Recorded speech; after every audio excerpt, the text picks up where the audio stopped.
Hey guys, it's Rybread here for Wisco's Young and Talented, playing some MW3, getting back into the Infinity Ward feel of things, because Ghost released this Tuesday, November 5th, and we are very excited for that release.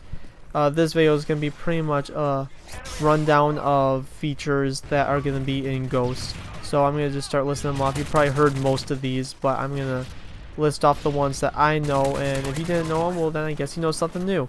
So we're going to start off with Call of Duty is moving to dedicated servers, which is great because now instead of connecting to a host when you join a multiplayer match, you'll be connecting to the Infinity Ward servers, which is going to make a cleaner, not as laggy of an experience for Call of Duty multiplayer, which is great. It's going to pretty much kill host migrations. That'll be a thing of the past. I know that's annoying to a lot of people, having to wait for the host to leave and then pick a new host, come back in.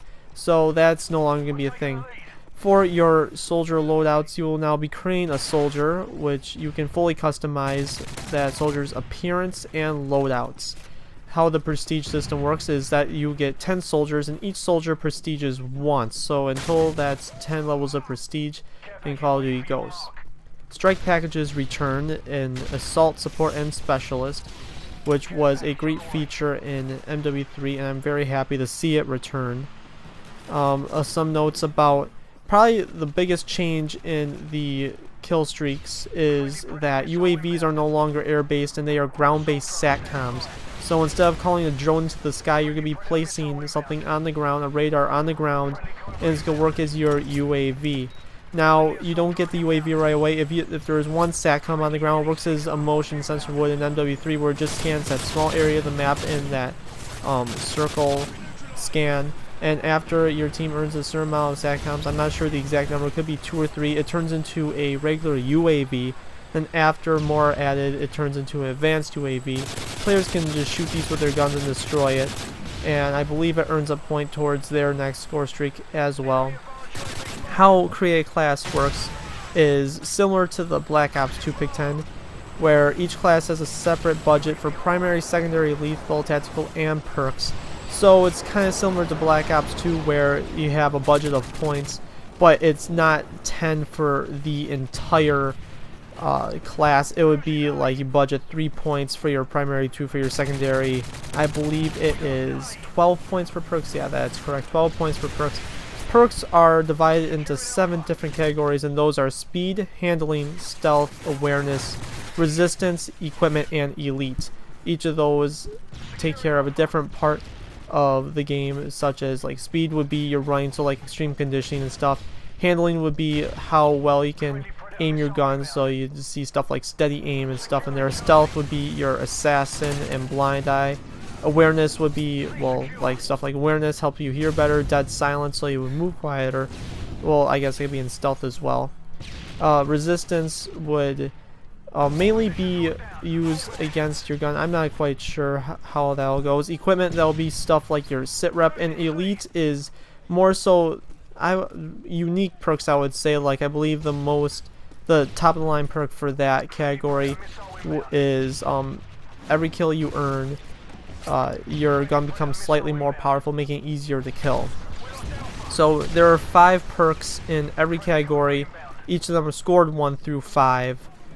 So you get to mix and match how much you want. I know I read this where if you kill your secondary in your class, so you have no secondary, you get more points to spend on perks. So that's pretty cool. I'm not sure if that's the same for primary. I believe you're actually required to have a primary in this game. But other than that, that's all I really know as far as building your class. In-game, there are new movements. Of course, you've seen the new contextual lean and the slide, which is going to create a bit of a challenge. I don't know how effective the lean is going to be. The slide's going to pretty much be the same thing as dolphin diving, just kind of closer to the ground. And something else that's brand new to Call of Duty, which I'm actually quite excited, seeing that I'm as well a Battlefield player. Whenever it comes to gaming, I like to play a lot of Battlefield, and they are adding in dynamic maps finally to Call of Duty. So there will be map changing events, such as you can blow open walls to open up a new sight line. And unfortunately, the way they design the Call of Duty maps is that only certain parts are destructible. So it won't be as realistic as Battlefield where you can just blow open any wall per se, but there will be certain walls and certain sight lines that can be opened due to that. You can see gameplay when I say stuff like that, like there's that one map with the gas station where that gas station will come down every time. It just kind of creates a new area of cover. Pretty much it's pretty on rails when it comes to destruction. New game modes in multiplayer are Cranked, Blitz, and Search and Rescue. Now these are actually, they sound like really good game modes. Cranked is a new version of TDM, and this game mode's built for me because I am a rusher and I hate campers, and this is going to make people rush like crazy. So Cranked is a new form of team deathmatch that once you get a kill, you earn perks, and you have a timer. If you do not get a kill by the time that timer expires, you explode and you die.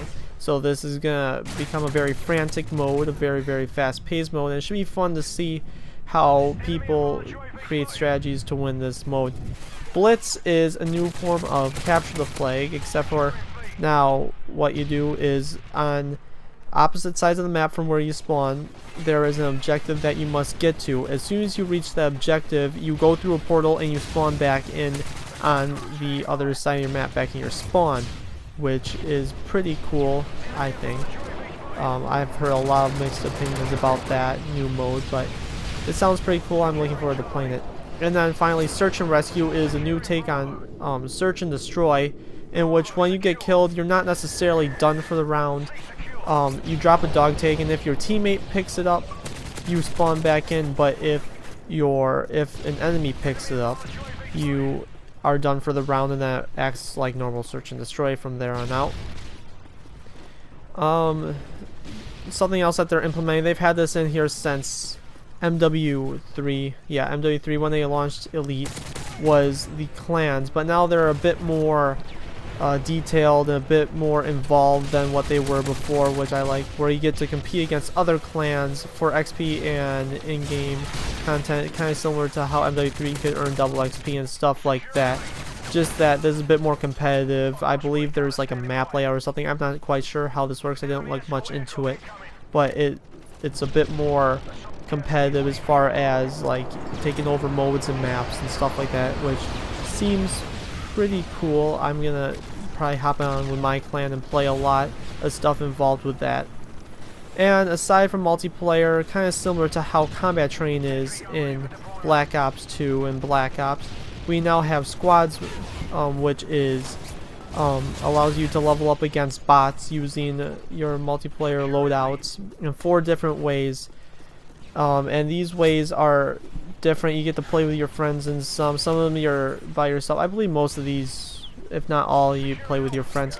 So the first of the 4 is War Game, and this is a mode where you get to play multiplayer modes, team deathmatch, domination, search and rescue with up to 5 of your friends against a team of bots.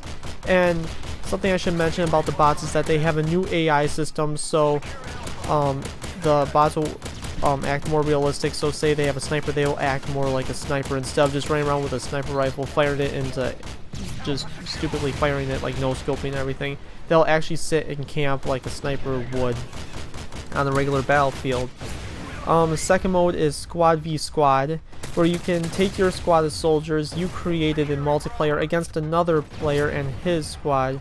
So it's basically you and another person with your squad's AIs playing against each other, and then it's just you and him on the field along with your AIs. The game modes included in this will be Domination, Team Deathmatch, Kill Confirmed, or Blitz. Another mode is Squad Assault, where you get to play with up to 5 of your friends and take on another player's squad completely controlled by AI. Now what's cool about this is that if your squad is used as that completely AI controlled squad that other team plays, is that you earn XP based off of how well your squad does against that. And then the final mode of squads is called Safeguard, which is basically the same thing as survival from MW3 Spec Ops, where you get to arm up and face waves and waves of soldiers. Now the final thing that has me excited for Call of Duty Ghosts, and this is probably the thing that got me like super excited, because before I wasn't actually really looking forward to Ghost until they announced this a couple weeks ago, was the brand new Extinction mode, in which you can fight off aliens. It is super fast paced survival, such as Chaos mode from MW3, which I am showing here. It allows you to customize how your soldier, like what type of guns your soldier uses, so your loadout, as well as perks you earn throughout the game that can make your survival easier. And you can play with up to 4 people. That's all we pretty much know beyond this point. I think you're supposed to guard like a central area or something, and there's different ways to protect yourself, whether that be laying down gasoline and making a wall of fire for the aliens to run through.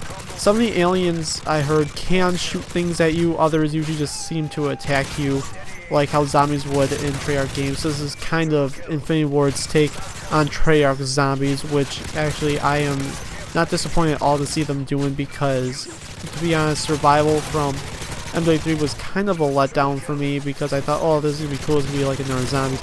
But it turned out to be kind of a disappointment, a lot more slower paced than what I thought it would have. Just got boring really fast for me. And then I played Chaos when it came out, and I really enjoyed it, and I loved how fast paced it was. As you can see here, it's just endless fun. So I cannot wait to see zombies kind of mash up with this Chaos mode, and I guess we'll just see how the community receives it. I'm going to be playing it a lot. I believe you have to complete campaign to play through it, but other than that, it looks like a lot of fun to play. So that's pretty much it for Ghosts. What are you guys looking forward to? I'm curious. I won't be able to play it right off the bat. I have to wait for Xbox One to come out, but my other 2 colleagues here on this channel will have it at launch, will have it released, I should say, and they will be posting gameplays and commentaries on this channel. So leave your comments down below, give this video a like. If you're new to this channel, I welcome you, and if you're watching this video, please, and you're not a subscriber, please subscribe for us. It means a lot. Thank you guys for watching. Quad kill. 30 seconds remaining. Stalker.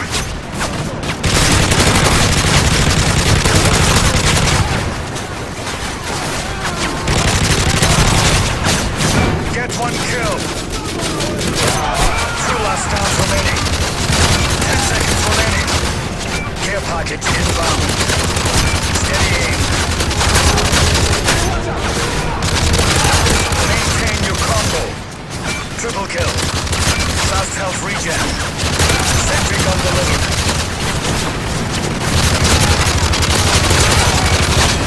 Bring them down. Used. Final stand.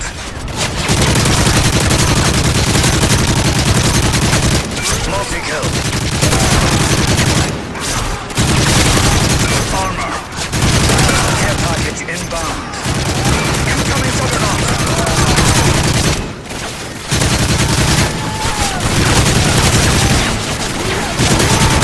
Bonus points delivered.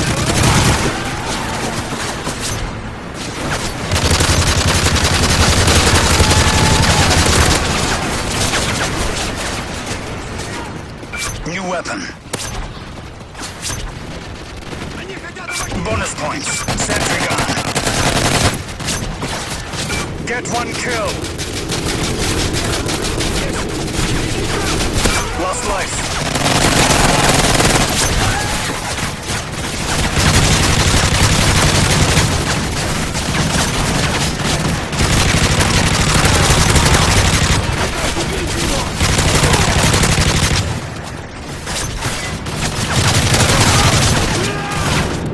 That's the way it's done.